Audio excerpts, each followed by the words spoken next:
पशुओं के प्रति हमारी क्रूरता छुपी नहीं है। रोजाना असंख्य जानवरों को हमारे स्वाद के लिए अपनी जान देनी पड़ती है। इसके अलावा जंगलों को काटने से जो जानवरों की प्रजातियां विलुप्त हो गई हैं उनके बारे में तो सोच ही नहीं पाते हम। इसलिए प्रश्नकर्ता ने जानवरों के प्रति होने वाले इस भीषण संहार का कारण जानने का प्रयास किया है। तो आइए संबंध नामक इस पुस्तक के 13वें अध्याय में हम इंसानों द्वारा जानवरों के साथ किए जाने वाले अत्याचार का कारण जानते हैं और मानव और प्रकृति के बीच उचित संबंध क्या है ये भी समझने का प्रयास करते हैं। अध्याय के आरंभ में आचार्य जी कहते हैं 2-3 प्रश्न है। पहला ये कि मनुष्य भगवान की सर्वोत्तम रचना है, ऐसा हम क्यों कहते हैं।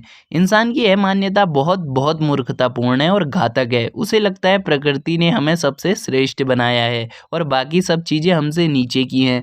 ये बात समझना कि प्रकृति में मौजूद सभी चीज़ें और अन्य जीव और जानवर हमसे अलग हैं, हमसे ऊपर या फिर नीचे नहीं।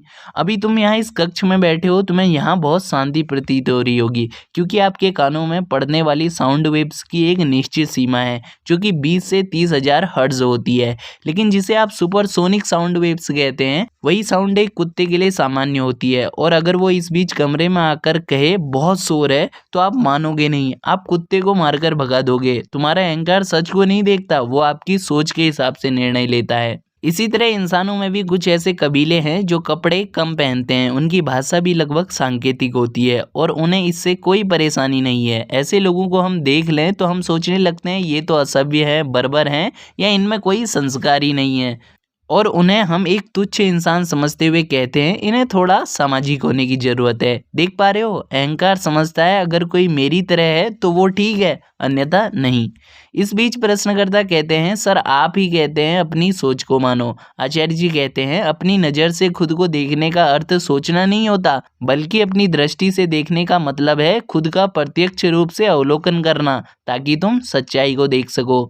आगे आचार्य जी कहते हैं आदिवासी तो फिर भी थोड़ा कम कपड़े पहनते हैं और हम उन्हें तुच्छ मान लेते हैं, लेकिन जानवर तो बेचारे कपड़े ही नहीं पहनते तो हम उन्हें बहुत निचले तल का जीव मान लेते हैं और कहते हैं ये तो बिल्कुल ही जानवर है। प्रकृति में विविध प्रकार के जीव जंतु और पेड़ पौधे हैं, पेड़ भी है, घास भी है, लेकिन कभी पेड़ यह नहीं कहता कि घास तू तो मेरे पैरों के नीचे दबी है तो तू तुच्छ है। लेकिन इंसान का अहंकार कहता है कि मैं सबसे श्रेष्ठ हूँ, मेरे पास शक्ति है। लेकिन समझना ये बात कि तुम श्रेष्ठ नहीं हो, बस बाकी जीवों से अलग हो। देखो ना, चिड़िया कभी नहीं कहती मछली से कि देख मैं उड़ती हूँ, तू जमीन में ही रहती है, मैं तेरा शोषण करूंगी। पर हम करते हैं अपने से कमजोर जानवरों का शोषण क्योंकि हम श्रेष्ठ हैं। आगे आचार्य जी कहते हैं कि बहुत लोग कहते हैं अगर जानवरों को न खाया जाए तो शरीर में पोषण की कमी हो जाएगी। ये कुतर्क है। जरा सा गूगल करने पर आप पाएंगे कि दुनिया में कई ऐसे पहलवान हैं जो मीट का सेवन तो क्या दूध भी नहीं लेते, बिना मीट खाए भी शरीर को पोषण प्राप्त हो जाता है। पर हमें तो स्वाद लग चुका है, लेकिन जरा भी संवेदना होगी इंसान में तो वो इन जानवरों को नहीं खाएगा। और न सिर्फ खाने के लिए बल्कि अपनी इच्छाओं की पूर्ति हेतु भी जानवरों का शोषण होता है। सिल्क की साड़ी पहनते होंगे घरों में आपके, सिल्क के कीड़े को जिंदा उबाला जाता है, इसलिए तो मुझे फर का कोट पहनना बड़ा पसंद है, ऑर्डर कर दो।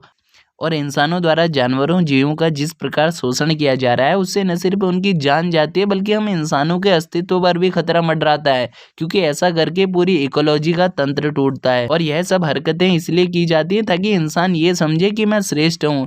और अहंकार देखो यहाँ, अपने पालतू कुत्ते को तो हम नहलाएंगे भी खिलाएंगे भी, लेकिन घर में कोई आवारा कुत्ता आ जाए तो मारेंगे डंडे से। सोचो तुम्हारे पालतू कुत्ते को कोई पकाकर खाए तो कैसा लगेगा, बुरा लगेगा ना। तो एक कुत्ते और एक बेचारे बेजुबान मुर्गे में कोई अंतर है क्या। प्रश्नकर्ता कहते हैं आचार्य जी कहते हैं जब खाने में अंडा इस्तेमाल होता है तो उसमें कोई जान नहीं होती। आचार्य जी कहते हैं सोचिए जरा, मुर्गी इतने सारे अंडे क्यों देती है, उसने ठेका लिया है क्या कि मैं पूरी दुनिया का पेट भरूंगी। जबरदस्ती की जाती है उसके साथ और मान लेते हैं जान न भी हो अंडे में, मुर्गी में तो है। और तुम्हारे पास क्या ये अधिकार है कि तुम जबरदस्ती उस जानवर से अंडे निकलवा रहे हो। ये ऐसी ही बात है जैसे किसी औरत से जबरदस्ती बच्चे पैदा करवाना। इस बीच प्रश्नकर्ता कहते हैं अकेले हम खाना छोड़ भी दें तो क्या होगा। आचार्य जी कहते हैं अकेले खाने वक्त सोचते हो अकेले क्यों खा रहा हूँ, तो छोड़ने वक्त ऐसा क्यों। और जिस इंसान की नीयत होगी समझने की, जरा भी संवेदना होगी जानवरों के प्रति, तो वो नहीं खाएगा। बाकियों की क्यों सोचते हो, तुम तो छोड़ो। जानते हो एक मनुष्य के पैदा होने के 6 महीने या साल भर बाद दूध पीना तक जरूरी नहीं होता, क्योंकि जितना दूध उसके लिए जरूरी है माँ के स्तनों से वो दूध उसे मिल जाता है। लेकिन ये बात स्वीकार करने में तो दर्द होगा ना। देखा है कभी एक बछड़ा कैसा छटपटाता है माँ के दूध के लिए, और हम उसे खींचते हैं और उसके हिस्से का दूध स्वयं पी जाते हैं। सोचो ना, जब बछड़ा बड़ा हो जाता है क्या गाय के तब भी दूध आता है? नहीं ना। बस एक मनुष्य की भांति ही गाय हो या भैंस, इन जानवरों का दूध अपने बच्चों के लिए होता है। और मैं ये नहीं कहता जीवों पर दया करो, दया स्वयं पर करो। मुर्गा तो गया, उसे मुक्ति मिल गई, पर तुम बचे हुए हो, तुम्हारा क्या होगा? तो साथियों, इस तरह अध्याय में आचार्य जी हमें समझाते हैं कि बड़े पैमाने पर आज संसार में इंसानों द्वारा पशु हत्या क्यों की जा रही है। अगर आप इस अध्याय में आचार्य जी द्वारा कही गई पूरी बात को पढ़ना चाहते हैं तो अमेज़न से आप इस पुस्तक को ऑर्डर कर सकते हैं। साथ ही अगर ये वीडियो उपयोगी साबित हुआ है तो कृपया इसको शेयर करना बिल्कुल मत भूलिएगा।